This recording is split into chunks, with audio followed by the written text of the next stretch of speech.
Vera. Selamat datang di Jendela Vera, di mana kami akan menguak segala misteri dan kriminal yang ada di dunia.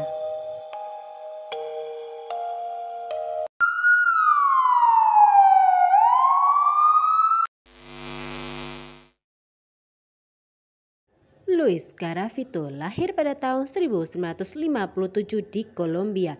Ia terlahir di keluarga tak harmonis dengan status sulung 6 adik. Seluruh saudara ini mengalami masa-masa suram akibat ayah mereka yang alkoholik dan sudah menyiksa Luis baik secara fisik maupun seksual sejak kecil. Atau setidaknya demikianlah pengakuannya saat tertangkap. Sementara ibunya diperkirakan adalah seorang penjajah seks. Ayahnya memaksa ia melihat ibunya saat bekerja dan mengizinkan pelanggan ibunya untuk juga melecehkannya secara seksual. Saat umur 8 tahun ia diimingin makanan hangat dan tempat menginap yang nyaman oleh seorang asing. Orang tersebut ternyata menipunya dengan membawa dia ke gedung kosong dan melecehkannya. Umur 16 tahun ia lari dari rumah untuk hidup terpisah dari ayahnya untuk mencari penghidupan. Ia mulai menjadi juru catat di toko sebelum akhirnya menjadi pedagang kaki lima. Meskipun sering berpetualangan, ia sempat memiliki kekasih dan seorang anak. Teman-temannya memberikan kesaksian bahwa ia orang yang baik meskipun pemarah. Saat sudah dewasa, ia meneruskan kebiasaan alkoholik dari ayahnya sambil terus berkelana dari kota ke kota untuk mencari pekerjaan. Diperkirakan Luis mulai kebiasaan jahatnya sejak tahun 1992. Ia selalu selektif memilih korbannya, biasa yang dicari usia 6-12 tahun dengan latar belakang anak yatim, miskin, atau gelandangan.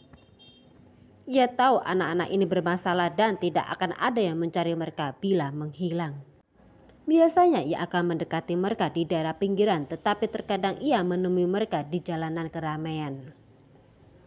Kebanyakan dari mereka diimingin hadiah atau uang. Kadang ia menawari pekerjaan untuk menumbuhkan kepercayaan dari para korban. Ia menyamar karakter tertentu untuk menghindari kecurigaan. Penyamarannya selalu berubah-ubah. Antara tahun 1992 hingga 1999, Luis memangsa banyak korban anak laki-laki di seluruh Kolombia. Diperkirakan pembunuhan-pembunuhan tersebut ia lakukan di sekitar daerah asalnya. Begitu calon korbannya kelelahan diajak berjalan jauh, maka ia akan mulai mengikat, menyiksa, dan melecehkannya. Kadang kemaluan mereka dipotong dan dimasukkan ke dalam mulut mereka.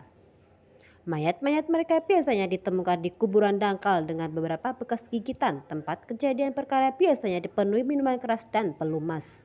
Aksi Luis menjadi mulus karena Kolombia baru saja lepas dari konflik Kolombia pada tahun 1964. Pada masa itu banyak anak-anak tanpa keluarga berkeliaran di jalanan. Kejahatan Luis mulai terkuak pada bulan November 1997 saat ditemukan 25 tubuh anak-anak tak dikenal di sebuah kuburan massal. Polisi juga menemukan catatan di sekitar lokasi tersebut dengan petunjuk alamat yang membawa polisi kepada kekasih Luis.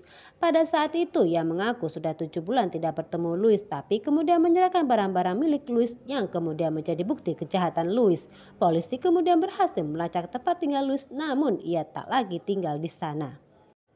Luis diserang oleh seorang gelandangan. Gelandangan tersebut melihat Luis menyerang seorang anak jalanan dan berusaha membela anak tersebut. Ia tak sadar bahwa yang ia serang adalah seorang pembunuh tersadis sepanjang sejarah. Luis akhirnya ditangkap pada 22 April 1999. Luis mengakui perbuatannya membunuh 140 anak di Kolombia dan dituntut atas 172 pembunuhan. Ia terbukti bersalah untuk 138 tuntutan. Luis Garavito dikenal sebagai La Bestia atau Tribilin. Atas perbuatannya Luis divonis hukuman 1853 tahun 9 hari. Berdasarkan peta yang dibuat Luis selama di penjara, Luis membunuh sekitar 300 orang. Ia digambarkan media sebagai pembunuh terburuk yang pernah ada. Oleh Guinness Book of World Record, ia tertulis sebagai pembunuh berantai terbesar yang pernah ada pada masa modern.